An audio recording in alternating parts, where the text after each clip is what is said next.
What's going on YouTube? It's your boy Frankie J, back again with another episode of the Fantasy Blitz Show. Now I know I told you guys that I have another DFS lineup for you guys prior to Sunday, but y'all know how life gets. Got busy all weekend, I did tell y'all that, but no excuse, so I apologize for that. This week, definitely going to come back for y'all, alright? So let's take a look how our lineups looked like prior to Sunday and then show you what the scores look like, alright?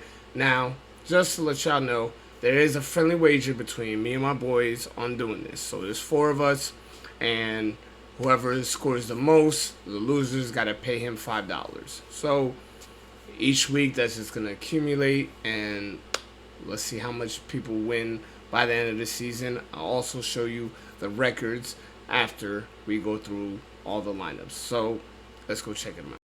Alright, so for our FanDuel lineups, it's me and Corey, alright? So let's go over what I have for my lineup. So I have Matt Ryan at a cool 6,800, 6,800 at his price against Jacksonville. Hey, that should pan out. I got Darrell Henderson at 6,200. Cam Akers was a no-show week 1, so I'm taking my chances on Darrell Henderson. Then I have Jonathan Taylor, 10 grand against Jacksonville again. Should work. I have Jarvis Landry at 6,100. Last week, he actually looked real good, so I was like, why not plug him in? Jamar Chase at 8,700. Even though the offensive line doesn't look like it should, but I'm taking my chances again on him. Julio Jones, which I actually had to switch out because he was a game time decision, so I did put in Allen Robinson, who was actually the same price, so worked out for me. I have Dalton Schultz at 5,600. I feel like with Cooper Rush at QB, maybe a lot of dump offs to Dalton Schultz, so take a chance at that. At my flex, I have Jeff Wilson at 6,300. And we already know no Elijah Mitchell, so he's that number 1 RB, regardless of anything coming out of reports about being a running back by committee. Yeah, it is, but Jeff Wilson should still see majority of the carries, so plug that in. Then I got the Rams defense at 4,600 playing against Atlanta. Now Atlanta, I know they may look good at points, at like some point, but Rams should be able to hold it down. Now let's look at Corey's squad. Now Corey went the same thing with me with Matt Ryan at QB, 6,800. He went Jeff Wilson as his RB1 with 6,300. I already went over that. Joe Mixon at 8,300. I guess he's taking his chances on the Bengals against his Dallas Cowboys, which is actually really rare for him to even do. So let's see how that pans out later. Then he has Cooper Kupp at 97. Devontae Adams at 8,800. So he went real expensive on his wide receivers. And Curtis Samuel at 5,700 for his third wide receiver. At his tight end, he's got Pat Freiermuth at 5,400. I actually like that pick a lot. Then his flex, he's got Robbie Anderson. Robbie Anderson did show up last week, so let's see what he does this week.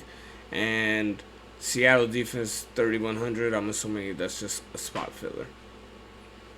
All right, now let's go into our DraftKings lineups. Let's go with KT squad. Now, KT went Trey Lance at 5,700, which I think that's real cheap for Trey Lance. I don't know how the pricing goes for DraftKings, as I am a FanDueler myself, but 5,700 for Trey Lance, that should work, especially against Seattle. Why not?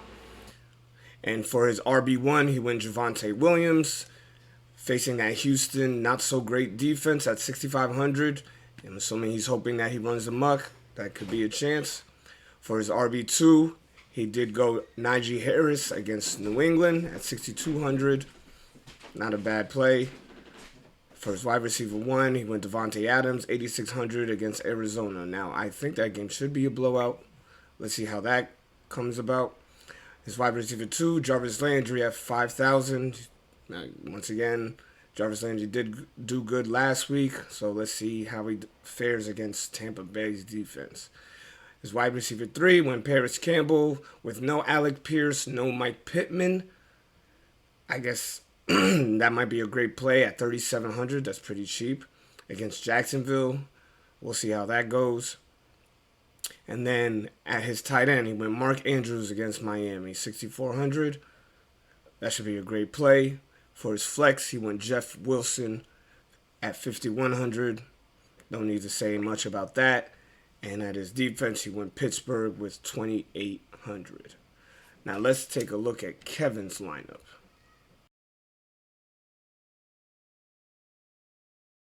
Now for Kevin's lineup, at QB, he went a little bit different and went with Russell Wilson at 7,200. I guess they're playing that Houston defense, so why not take a chance on picking anybody Denver? His RB1, he's got Saquon Barkley. Love that pick at 7,300 against Carolina. He should fare well. RB2, Jeff Wilson. Everybody's going that same route. His wide receiver 1, Jerry Jeudy. Once again, Denver against Houston at 5,600. That's pretty good. Deontay Johnson against New England, 5,800. Now, he didn't have a great week 1, but week 2, he should bounce back. His wide receiver 3, your boy Amon-Ra St. Brown at 6,500. I think that kid is going to be a stud, so let's see what he does against Washington. And for his tight end, he went Darren Waller against Arizona. Once again, might be a shootout. So Darren Waller at 5,600 may be worth that money. I mean, not saying that's too much, but at tight end, I guess that's pretty good. Flex, he went Chase Claypool at 4,700. Man, he went 2 Pitt wide receivers. Maybe he's hoping that New England defense is actually not that good, but we'll see how that goes. And defense, he went with the Cincinnati Bengals at 2,200 against Dallas. Now, I know you guys are wondering how this record thing works. So, all 4 of us put in a lineup. All right, 2 of us on DraftKings, 2 of us on FanDuel. Once again, I am probably going to have to work on that because I did not know DraftKings point settings was different from FanDuel versus half point PPR for FanDuel versus 1 full point for DraftKings. So, yeah, we're going to have to work on that. But each week, we all put in a lineup, and whoever has the most points gets the W. Everyone else gets the L. So, as of week 1, I have 1 win because I had the most points out of everybody. So, I am leading 1-0 while everybody else is 0-1. So, let's see how week 2 turned out for everybody. So let's start off with me. My lineup definitely caved in on me. Didn't work out as well as I wanted to. Matt Ryan is really who I am going to blame. I had 70.5 fantasy points. Horrible. Main thing, other than Matt Ryan, Jonathan Taylor didn't do well. I don't know what the fuck is going on in Indy, but Jacksonville, apparently, every time they come down to Jacksonville, they can't do shit. So, that screwed me. Jarvis Landry didn't do as well as he did week 1. I took a chance there. Screwed me over. Jamar Chase, not a huge game, which I was hoping and banking that he would. Didn't work out. Allen Robinson was the only wide receiver that actually turned out real good for me. Dalton Schultz ended up getting hurt. Jeff Wilson did decent, and the Rams defense was all right. So, you already know I'm not winning this week. Now, let's take a look at Corey's. Corey ended up having 101.7 fantasy points. Definitely did better than me. Matt Ryan screwed him over a bit. But other than that, Jeff Wilson did great. I can't say great, but definitely good. Joe Mixon, not so much, but still worked out for him. Cooper Kupp did good with 2 touchdowns. Devontae Adams, not completely, above the board. He did have a touchdown, but other than that, not much else. Curtis Samuel did good for him. Pat Freiermuth was decent for him. Robbie Anderson was a no-show. And Seattle defense just did, Now let's look at what DraftKings had for us. So KT ended up having 85.6 points.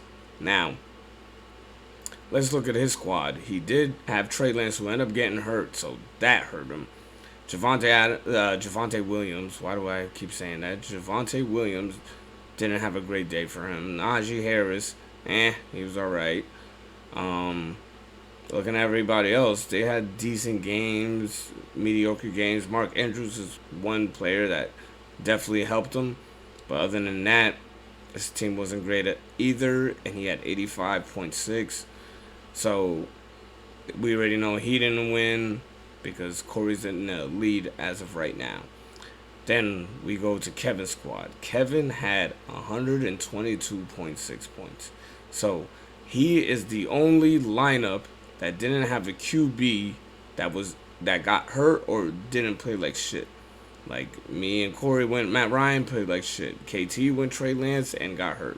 So he was the only one with a QB that actually played all game and actually did something. Not saying he had a great game, but he actually did so much better than everybody else's QB. Saquon Barkley had a okay game. I can't even say good game. Okay, no, it was just an okay game. He had a few yards, no touchdowns, which ended up screwing me in one of my fantasy leagues. So upset about that. Jeff Wilson, once again, that's a big play that everybody did. He had Jerry Jeudy, who got hurt for him. So there goes an injury. Just like how everybody else had an injury or someone played shitty. Deontay Johnson had an okay game. Amon-Ra St. Brown was the fucking wide receiver king this week.